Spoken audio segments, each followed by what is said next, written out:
Bangladesh on reset. Hasina on trial, return of Jamaat.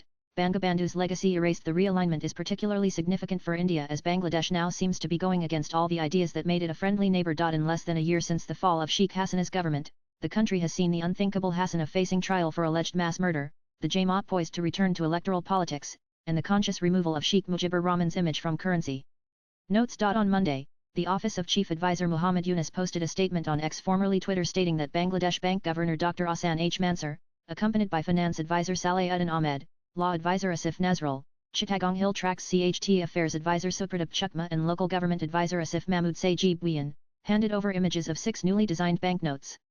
This was following a meeting of the Advisory Council at Yunus' office, and the new currencies now represent Bangladesh's heritage, replacing Bangabandhu's portraits. All of it orchestrated or at least enabled by Yunus, whose apparent internationalist posture masks a far more radical domestic recalibration. Even though it seems to be a developing situation, for India it has opened up a new front in the East.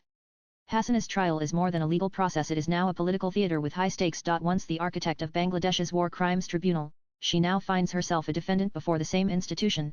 The convicted war criminals or Razakars walked out of prison. The charges against Hasina stem from the deadly crackdown on protesters during the mass uprising last year, which eventually led to her ouster on August 5, 2024.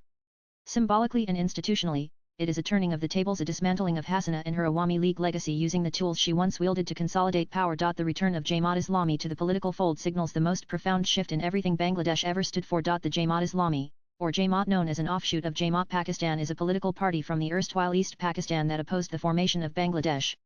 Once vilified for its role in the 1971 Liberation War and banned from politics, the party is now being rehabilitated into the mainstream. It is a controversial move, deeply polarizing in a country where collective memory of 1971 still shapes its political landscape.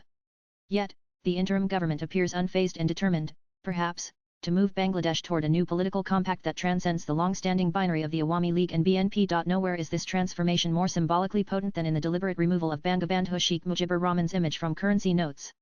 In a country where his likeness was once sacrosanct, this does not seem like a minor bureaucratic decision. It is an ideological shift, an attempt to reset the nation's foundational narrative. The interim regime is not just managing a transition, it is reimagining and resetting the national memory itself. Yunus, meanwhile, is now positioning himself as Bangladesh's global statesman. His recent visit to Japan, capped by a $1 billion economic support package, was as much about attracting investment as it was about affirming legitimacy on the world stage. His current meeting with the Chinese ministerial delegation and blueprint of further collaboration added to this new affirmation.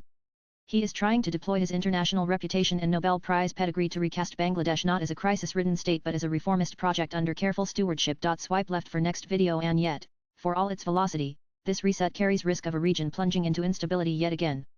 The erasure of icons, the deliberate rehabilitation of political pariahs, and the trial of a former PM are not mere procedural acts, they are foundational decisions. The interim government is now scripting a new Bangladesh, but whether that script leads to national healing or renewed polarization will depend on what comes next: elections, accountability, and a broader societal consensus.